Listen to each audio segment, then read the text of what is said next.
Hello student, एक बार फिर से आपका स्वागत है आपके अपने टीचर स्मार्ट स्टडी क्लासेस में।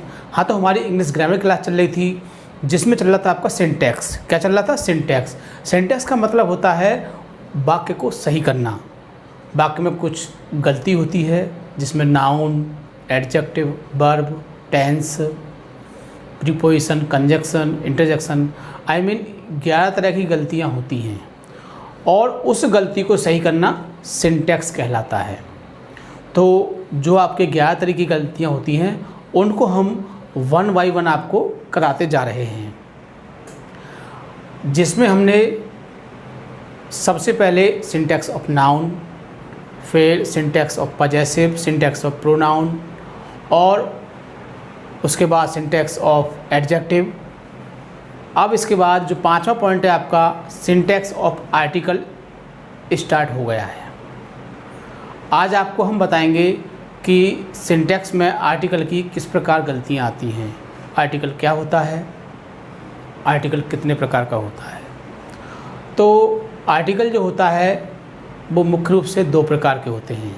नंबर 1 इंडेफिनिट आर्टिकल और नंबर दूसरा होता है डेफिनिट आर्टिकल। इंडेफिनिट आर्टिकल में आपके 3 वर्ड आते हैं, 2 वर्ड आते हैं, ए और एन, जो एक शब्द के लिए यूज़ किए जाते हैं। और डेफिनिट आर्टिकल में केवल एक ही वर्ड होता है, द। तो इनका यूज़ कहाँ किया जाता है, कैसे किया जाता है, ये सब आपका सिंटैक्स में आता है और इसी की मिस्टेक्स आती हैं और इनको सही करना सिंटैक्स ऑफ आर्टिकल कहलाता है। तो जो भी इसके रूल हैं वो हमने बोर्ड पर इंडिकेट कर दिए हैं। ये भी वीडियो, इसकी वीडियो भी हमारी पार्ट के हिसाब से बनेगी कि आर्टिकल में कितने हो सकता है कि 2 पार्ट या 3 पार्ट में ये हमारा आर्टिकल कंप्लीट हो जाएगा। और जब हमारे 2 पॉइंट क्लियर हो जाते हैं तो उसकी फिर हम एक एक्सरसाइज कराते हैं ताकि आप ये जान सकें कि हमारी समझ में आया है या नहीं आया है। तो चलते हैं सिंटैक्स ऑफ आर्टिकल, 5वां पॉइंट है ये।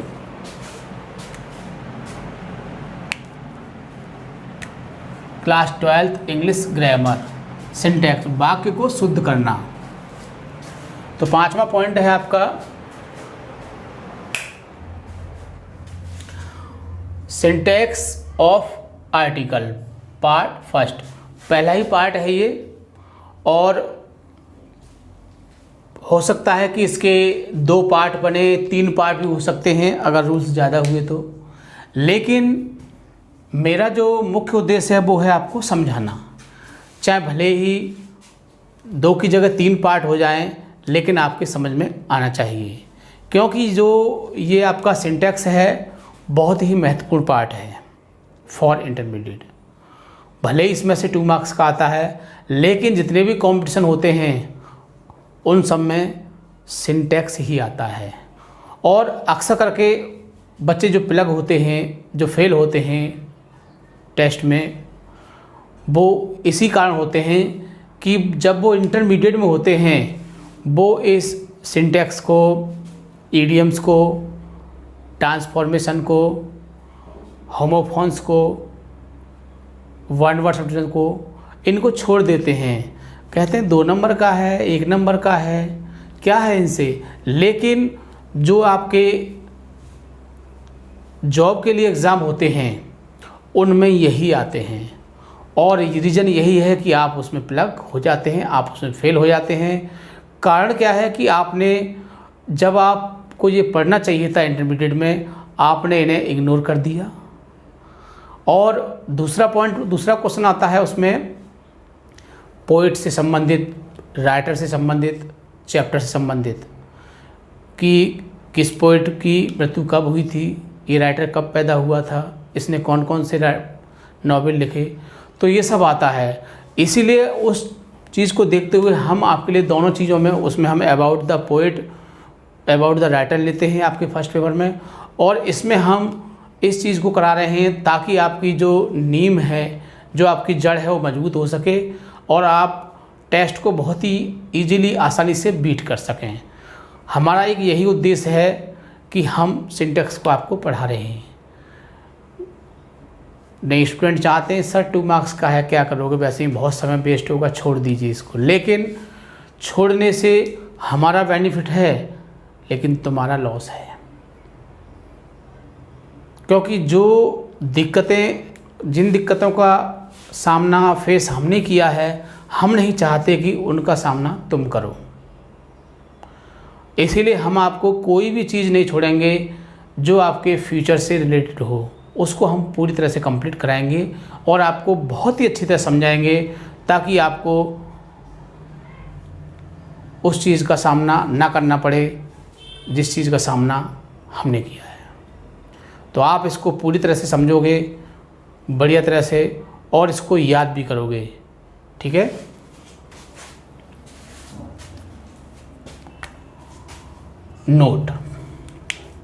नोट का मतलब होता है कि अगर नोट लिखा हुआ है तो मान लीजिए उस चीज़ को हमको अच्छी तरह से गौर कर देखना है।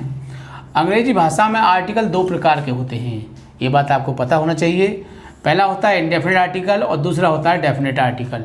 इंडेफिनिट में 2 वर्ड होते हैं, ए और एन, जिसका मतलब होता है एक, और इस होता है दा। इसका कोई अर्थ नहीं होता, ये शब्द की शोभा के लिए होता है। क्या होता है? शब्द की शोभा बढ़ाने के लिए। जैसे कि हम किसी नाम क्या लगाते हैं, श्री लगा देते हैं, श्री कहने से कुछ हो जाता नहीं, हो जाता है। मिश्री लगा देते हैं, मिश्र लगा देते हैं, तो क्या होते हैं कि उससे हमारी नाम की शोभा बढ़ जाती है। ऐसे ही इंग्लिश में क्या होता है, सपोज हमने लिख दिया मदर, क्या लिख दिया? मदर, माता जी, और दा मदर कह देंगे तो क्या हो गया? इसका अर्थ बदल गया? नहीं, इसकी शोभा बढ़ गई। कह सकते हैं कि जैसे क्रीम पाउडर लगाते हैं, किसके लिए लगाते हैं? कि हम अच्छे लगें, स्मार्ट लगें। कोई सी क्रीम लगा रहा है, कोई सी क्रीम लगा रहा है, कोई फेशियल लगा रहा है, कुछ लगा रहा है। क्यों लगाते हैं? कि हम स्मार्ट लगें, हम अच्छे लगें। सेम वही कंडीशन होती है हमारे दा की। दा का प्रयोग हम क्यों करते हैं? शब्द की शोभा बढ़ाने के लिए, शब्द अच्छा लगे। बॉय लिख दिया, क्या लिख दिया? बॉय, अच्छा नहीं लग रहा, थोड़ा क्रीम पाउडर लगा देते हैं, दा बॉय, अब अच्छा लगेगा, है ना। तो शब्द की शोभा बढ़ाने के लिए जिसका प्रयोग किया जाता है वो क्या होता है? दा होता है। तो इस चीज़ को भी आप याद रखोगे, ठीक है। अब इसके रूल्स हैं, देखो इसके 4 रूल हमने लिखे हैं, और 4 रूल्स पर हमारा ये इंडेफिनिट आर्टिकल समाप्त हो जाएगा। रूल फर्स्ट है आपका, जब कोई शब्द कॉन्सोनेंट या उसकी आवाज़ से शुरू हो तो एक शब्द की अंग्रेजी ए लगाते हैं। देखो पहले हम जब पढ़ते थे तो कहते थे कि जब किसी शब्द के शुरू में कॉन्सोनेंट आ जाए तो ए लगाते हैं, लेकिन ये बात हमारी सिर्फ उसी क्लास तक सीमित थी, छोटी क्लास तक। लेकिन अब क्या है इसमें? उसकी आवाज़, मेन चीज़ क्या है? आवाज़ को देखना है कि ये आवाज़ किसकी दे रहा है, आवाज़ किसकी दे रहा है। तो हमें इस चीज़ को इसमें देखना है। तो किसका प्रयोग करते हैं? ए का प्रयोग करते हैं। इस चीज़ को एग्जांपल से देखते हैं। Give me book an book, क्या लिखा हुआ है? Give me an book. अब यहाँ पर क्या आ रहा है? देखो बी आ रहा है, इसमें क्या आ रहा है? बी। और बी क्या है हमारा? कॉन्सोनेंट है बी हमारा, और कॉन्सोनेंट के लिए क्या लगाते हैं? ए। तो क्या आएगा? हम एन की जगह क्या लगा दोगे आप? A. Date clear. An horse is there, सही सा लग रहा है ना? हाँ, ये क्या आ रहा है? एच, और एच के हिसाब से क्या आना चाहिए? ए। क्लियर। अब दूसरा रूल देखिए, जब कोई शब्द वॉवेल या उसकी आवाज़ से शुरू हो तो एक शब्द की अंग्रेजी एन लगाते हैं। क्या लगाते हैं? एन लगाते हैं। जब कोई शब्द वॉवेल या फिर उसकी आवाज़ से शुरू हो तो एक शब्द की अंग्रेजी क्या लगाते हैं? एन लगाते हैं। अब बात आती है कि वॉवेल कौन से होते हैं। मैंने लिख दिए हैं ए, ई, आई, ओ, यू, ये 5 आपके वॉवेल होते हैं, ठीक है। अब हमको ये वर्ड ही, ये लेटर याद रखने हैं, वॉवेल कौन से होते हैं। तो a owl is in the garden, मतलब कि एक उल्लू कहाँ था? बगीचे में था। तो क्या आ रहा है हमारा? ओ आ रहा है इसमें, तो वॉवेल है हमारा। जब वॉवेल आ रहा है तो किसका प्रयोग करोगे आप? फिर एन का। Clear. A elephant is very strong, एक हाथी बहुत शक्तिशाली है। सही है। क्या आ रहा है इसमें? वॉवेल, तो क्या लगेगा? एन। That clear. आगे देखिए तीसरा रूल है इसका, कुछ शब्द वॉवेल से शुरू होते हैं। किससे शुरू होते हैं? वॉवेल से, ए ई आई ओ यू, लेकिन वॉवेल बोला नहीं जाता, लेकिन उनमें वॉवेल बोला नहीं जाता है, इसीलिए ए का प्रयोग करते हैं। तो किसका प्रयोग करते हैं? ए का। वो शब्द है यूजफुल, यूनिवर्सिटी, वन, यूरोपियन। तो मैंने ये वर्ड लिख दिए हैं, आप इन वर्डों को बहुत अच्छी तरह से लर्न कर लोगे ताकि आपको उस समय देखने में दिक्कत नहीं होगी। अब देखिए एग्जाम्पल से देखते हैं। I got my education in an university. तो देखो मेरे हिसाब से मुझे सही सा लग रहा है, क्यों कि यू आ रहा है तो एन आना चाहिए, लेकिन हमने क्या बताया कि कुछ शब्द वॉवेल से शुरू होते हैं। किससे शुरू होते हैं? वॉवेल से, लेकिन वो वॉवेल बोला नहीं जाता।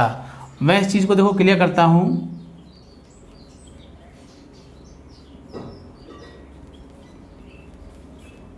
यूनिवर्सिटी, अब देखो इसमें क्या आ रहा है? यह आ रहा है ना, यू से तो ऊ होता है ना, और हमारा वर्ड क्या आ रहा है इसमें? या आ रहा है। जब या वर्ड आ रहा है, और या वर्ड की अंग्रेजी क्या होती है हमारी? बाई होती है। तो बाई के हिसाब से क्या आना चाहिए? ए या फिर एन?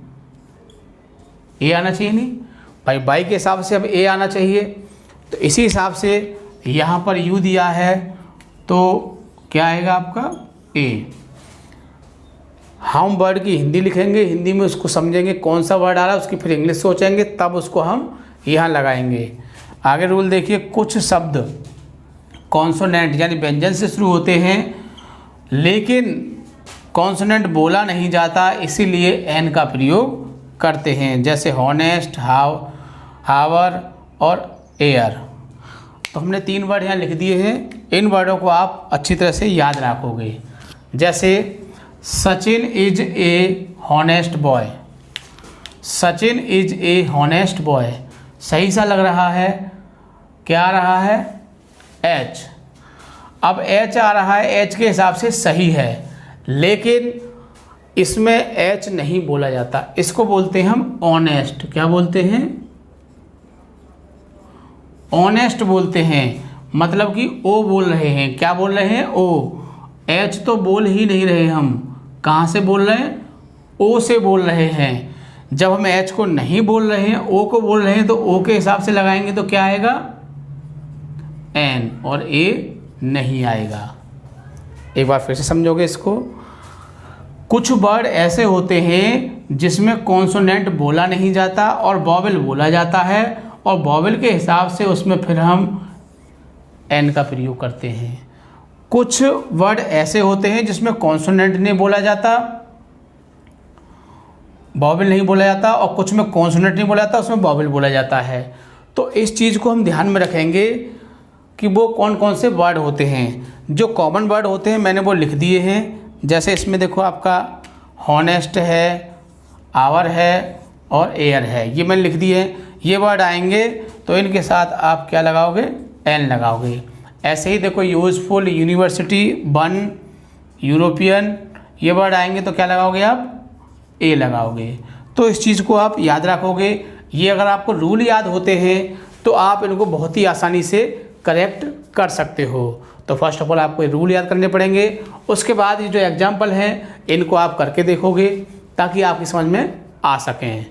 ठीक है, और वीडियो को लाइक या शेयर करना नहीं भूलोगे, क्योंकि और भी लोग इसका फ़ायदा उठा सकें। हम नहीं चाहते केवल आप ही इसका फ़ायदा उठाएं, और लोगों को इसका फ़ायदा उठाने दीजिए। ठीक है, थैंक यू। जय हिंद, जय भारत।